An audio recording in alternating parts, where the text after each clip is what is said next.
Welcome to this dramatic therapy monologue. Listen to this meditation with an open mind and heart. In between each part, focus on your breath. Start now by inhaling deeply through your nose and slowly exhaling through your mouth. Then gently turn your attention to the natural rhythms of your breath.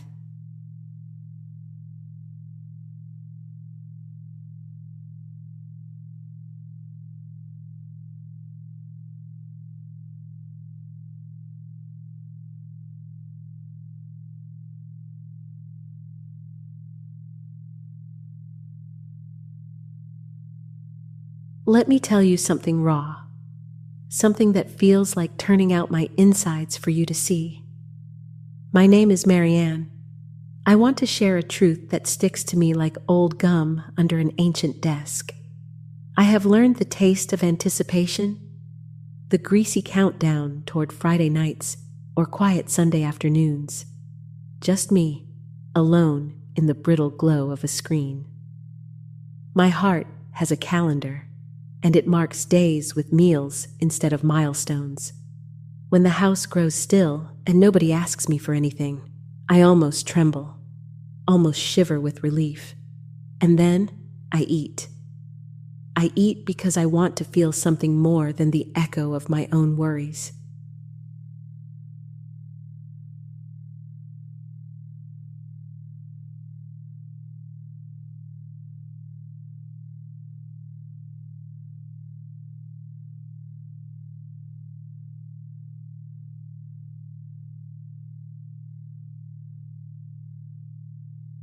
I am never more alive than in those first moments. The first handful of chips, the first bite of chocolate, the creamy slide of melted ice cream. A movie plays, but truly, it is background noise. I chase euphoria bite by bite, mixing salt with sugar, picking apart the flavors and the textures, making each one last. There is nothing else in those moments. I am not my failures. I am not the woman who did not get the job, who forgot to call her mother, who snapped at her child. I am hunger and fullness, all in the same heartbeat. And oh, how wonderful that feels. For a little while.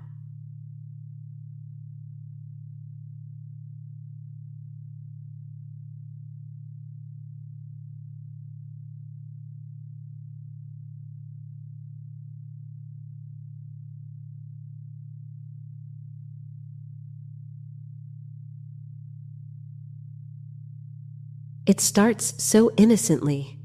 I tell myself, just a treat, as though a treat is always so kind, so harmless. But the truth is, I want to stretch this feeling, make it last the whole episode, the whole movie, the whole night if I can. Because the world out there, it tastes of worry and mistakes.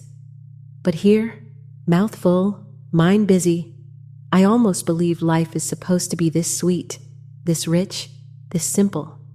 And it is more than that. It is the meaning. The thing I have waited for all week. The thing I dread almost as much as I crave.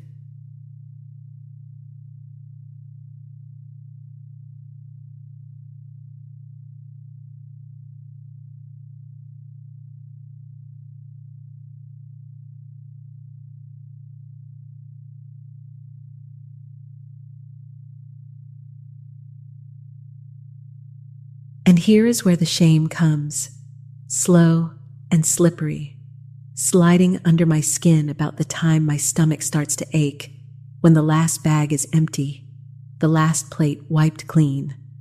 I feel it, the remorse, heavy as stone, the knowledge that I have traded my health and my hope for a few cold moments of pleasure. But it is more than just guilt. It is loathing. I look at my reflection in the black screen after the credits have rolled, in the window, sometimes even in the curve of my own arms. I feel monstrous, as if my outsides have finally grown to match the horror inside. I say, Marianne, enough. Next time, you will make a different choice. But deep down, I do not believe myself.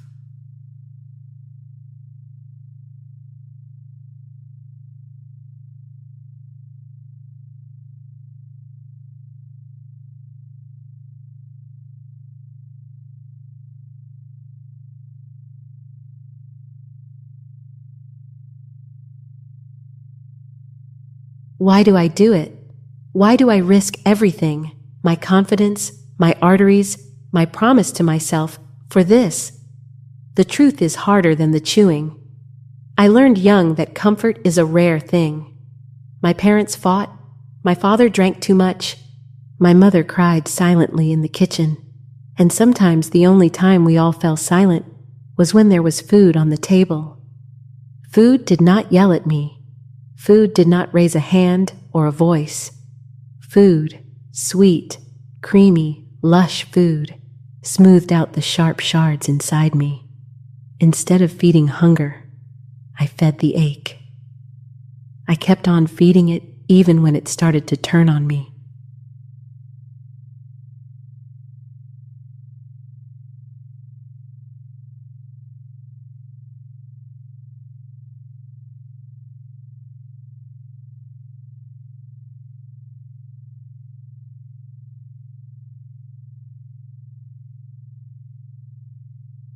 There was a crisis, an unraveling, a night not long ago.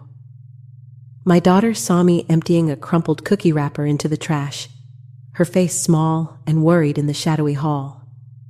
She did not say much, just watched. And when she finally spoke, her voice was small but sharp as a knife. "Mom, why do you always seem so sad after you eat all those snacks?" I wanted to fold myself into nothing then.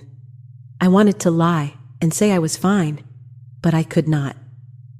I heard my father shouting in my own voice.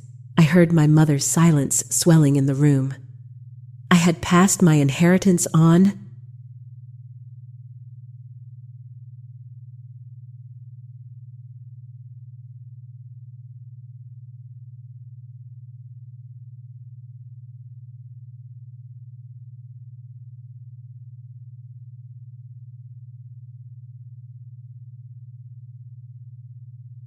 Breath now, in and out. Feel the ache. Let it pass through you like a wave. Do not run. I did not run. For the first time that night, I sat down alone, not in front of a screen, but just me with my pain.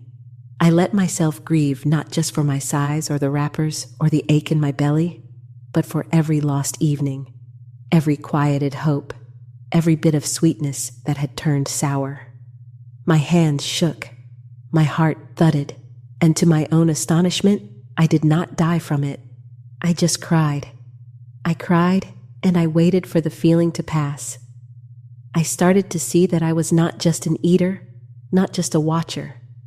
I was a person with a story, with a wound trying to heal.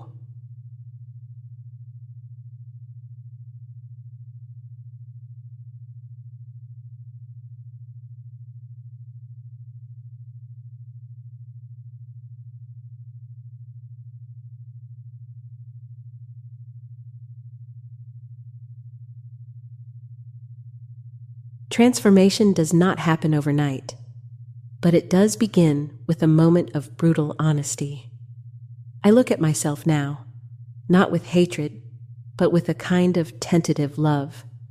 I understand why that high was precious. I understand that the ache was an old ghost, but I do not need to feed it anymore. I can breathe through it. I can create meaning in other ways. A walk with my daughter, a handwritten note to my mother, sitting outside under the trembling sky and just being present. Sometimes that old urge returns, sharp and insistent. But now, I have a choice I did not know I had. I can stay. I can breathe. I can wait for the hunger to pass and watch as the pain dissolves, just a little more each time.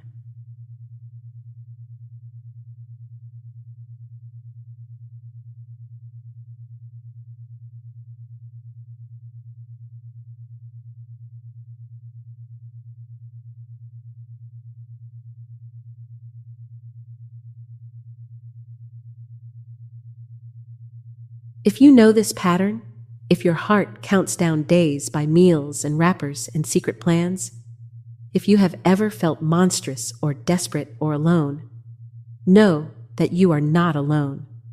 Know that this story is is not just mine. We are not broken beyond repair. We are not hopeless. We can each find moments of real relief, moments of meaning that do not turn against us.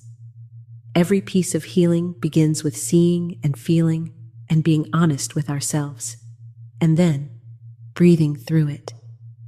You are allowed to choose another path. You are allowed to heal.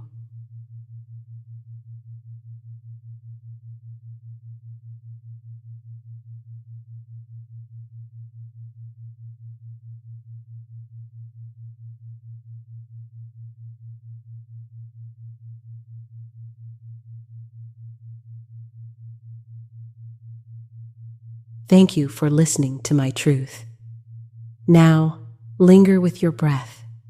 Feel it entering, leaving, each wave a small miracle. Let yourself rest here for a moment. Let the promise of your own new meaning begin, soft and slow, but shining somewhere deep inside you.